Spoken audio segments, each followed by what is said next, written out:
याला एका ड्रॉइंग बोर्डवर किंवा एखाद्या सपाट वस्तूवर किंवा एका थर्माकोलचा तुकडा घेतला किंवा फोम मिळतो, फोमवर असा सरळ लावला, एक लंब काढला, एक 45चा कोन काढला, 2 टाचण्या टोचल्या आणि इकडे पाहून त्या 2 टाचण्या सरळ लावल्या. हा झाला प्रकाश परावर्तनाचा नियमाचा पडताळा करणे. एक प्रयोग झाला. 2 आरसे घेतले, अशी चिकटपट्टी लावली मध्ये आणि असं एक उपकरण तयार केलं.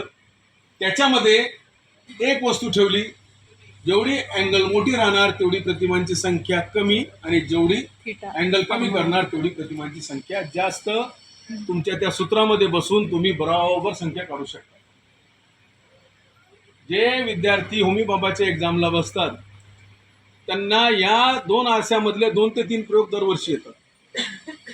पण नेमकं काय होतं, तुमच्या अकोल्याचे, यवतमाळचे, बुलढाण्याचे, त्याच्यानंतर अमरावतीचेही, वाशिमचे विद्यार्थी जालन्याला वर्कशॉपसाठी माझ्याकडे येतात आणि मी त्यांना हेच आरसे दाखवतो.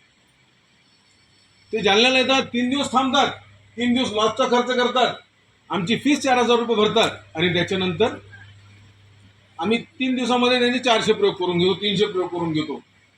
मग काय ऍक्च्युअल काय माहिती आहे सर, प्रॉब्लेम असा आहे की त्या होमी बाबाच्या विद्यार्थ्यांना तुम्ही तुमच्या शाळेतच का दाखवत नाही?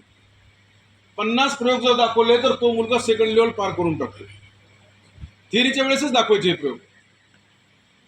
होमी बाबाला बसवता का विद्यार्थी कोणी कोणी?